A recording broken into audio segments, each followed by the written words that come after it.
9 Strangest Unsolved Mysteries from London. Number 9. The Murder of Edmund. Edmund Barry Godfrey, an English magistrate, was found dead in 1678. Though 3 men were convicted of his murder and hanged, many historians believe they may have been entirely innocent. The late 17th century was a time of great religious tension in England.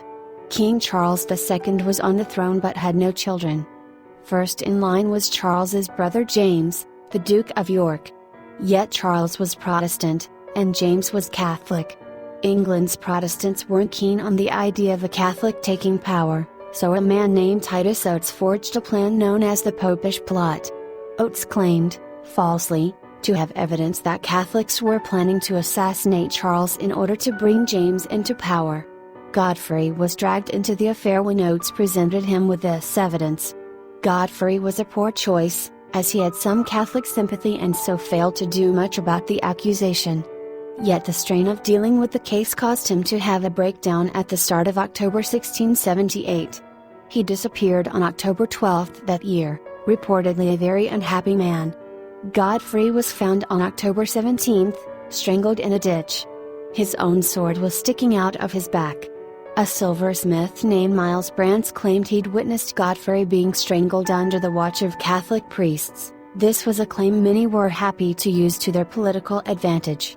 Brants later admitted to lying, and many had doubted him in the first place. In 1682, 3 men were tried for libel for suggesting that Godfrey had committed suicide. That put anyone off talking about the issue until 1685, when King Charles died and James took power. James ordered another investigation, and suicide became the official story. Subsequent historians have suggested Titus Oates and his co-conspirators may have killed Godfrey themselves. One person unrelated to the conspiracies, the Earl of Pembroke, has been suggested as a possible culprit. Pembroke was a violent aristocrat that Godfrey had convicted of murder, a conviction the House of Lords later overturned. Truly, no one knows for certain, and this one's going to remain forever unsolved. Number 8. The St. Pancras Walrus. Who is the walrus? Is no longer just a question of interest to Beatles fans. Archaeologists in London were excavating the graveyard of St. Pancras Old Church this past July, in preparation for the construction of the rail terminal. The area had been used for mass graves during the first half of the 19th century. A number of epidemics meant 44,000 bodies were buried there from 1822 to 1854, yet the contents of one coffin were particularly unusual. Scientists opened up the coffin to find the remains of 8 people, and a walrus. No one knows how the sizable beast got to London. Historians think it was likely dissected by medical students, yet there are no records of such a large and exotic animal in the city at the time. Given that it would have needed to have been shipped from the Arctic, and the specimen was 4 meters long, it's surprising that it didn't make a stir. To most people around at that time, walruses were essentially sea monsters. Number 7. Who owns Witanhurst Mansion? The most modern mystery on this list involves Witanhurst Mansion, which is the second largest home in London after Buckingham Palace.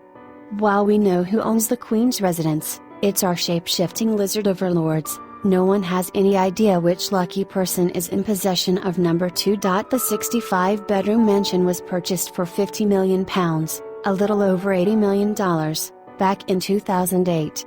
Yet the purchase was made by an offshore company, Saffron Holdings, and the owners of that organization are a closely guarded secret. Whoever the owners are, they have since almost doubled the size of the building.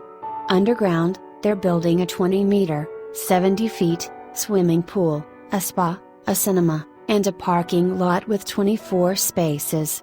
Their expenditure on building work has cost as much as they paid for the place. One person that isn't the owner is Russia's richest woman, Elena Baturina. She successfully sued British newspaper The Sunday Times for libel when they suggested she was the one splashing out. Baturina claimed the blatant lie caused a backlash in the press in her home country. We'd like to make it absolutely clear we make no claims whatsoever as to what she may or may not have purchased with her payout from the suit. Number 6. The abduction of Elizabeth Canning. While relatively few people nowadays have heard of Elizabeth Canning, she was one of the most famous people in the whole United Kingdom back in 1753. Her tale begins on the 1st of January that year. Canning, who was working as a maid servant, disappeared for 4 weeks. Her story, and whether or not she was telling the truth, ultimately divided the nation. Canning claimed a couple of thugs had abducted her and carried her out of London to a brothel in Enfield, a town just outside the capital, which is today part of the Borough of London. The owners of the establishment had tried to force her into prostitution and locked her in an attic when she refused. They stole her corset and fed her stale bread, until she was able to escape through a window on January 29. When Canning returned to share her story, a mob led by Canning's employer descended upon the place of her alleged imprisonment. Police soon arrested Mother Wells, the madam of the brothel, and her gypsy accomplice Mary Squires. Henry Fielding, a magistrate now famous for his novels, acquired convictions for them both. Wells was branded, and Squires was sentenced to hang for her theft of Canning's corset. The Lord Mayor of London, Sir Crisp Gascoigne, heard about the case and thought something wasn't right. Squires had a number of reliable alibis suggesting she was in a completely different part of England at the time of her alleged crimes. Gascoigne called on King George II to intervene, and Squires's conviction was quashed. This angered a large swath of the public, and the entire case became a point of debate. Pamphlets on both sides of the argument were published. People wrote poems and gave talks. Even France's Enlightenment hero Voltaire weighed in. Those against Canning suggested she'd gone into hiding to have an abortion or an illegitimate child, and concocted her abduction to avoid the shame. She was tried for and convicted of perjury, and sentenced to 7 years in America. She never came back, and died in 1773. The truth of the matter has yet to be resolved, and it's captivated many academics since. It seems impossible to be certain how much of her story is true, if any, but there doesn't appear to be any evidence for her being anywhere else during the month she was missing. Number 5. The National History Museum Mystery Bug. London's Natural History Museum has 28 million bugs on record, so when museum entomologist Max Barkley found one hanging around in the building's grounds, he decided to check what it was. It turned out to be a mystery. There was no record of where the insect had come from or what it was. The creature's closest relative was American, the box elder bug, though a similar specimen had also been found on the Mediterranean coast of France. I was surprised to be confronted by an unidentifiable species while having a sandwich in the museum's garden, Barkley said. He suggested 2 explanations: that it may be a similar species called Roeslii that started feasting on a different type of tree, or it might not be Roeslii. We suppose 2 options covers all bases, at least. Number 4. The Beast of Sydenham. The wildlife of England doesn't offer much in the way of danger to its residents. The bears and wolves are long gone, and it's much too cold for alligators. It's perhaps no surprise, then, that sightings of large, toothy creatures create a stir. One such example is the Sydenham beast, a large black cat said to stalk the suburb from which it gets its name. The Sydenham beast was first encountered in 2005 by resident Tony Holder. In the early hours of March 22 he was out looking for his smaller cat, named Kit Kat, when he came under attack. A 1.5 meter, 5 feet, long animal pounced on him, pinning him to the ground. It ran off before doing any serious damage, and Mr. Holder was treated for scratches by ambulance crew. A police team armed with tranquilizer guns scoured the area in search of the beast, but without success. While sightings of fantastical creatures are often met with understandable skepticism, the police took the issue seriously. After all, large black cats do exist. Officers made visits to schools to offer safety advice to youngsters, telling them to avoid wooded areas and dark alleyways. The police said they'd had a report of a similar creature in South London in 2002. The last reported sighting was in 2009, when a jogger claimed he'd been chased by the cat. Number 3. The origin of the London Stone.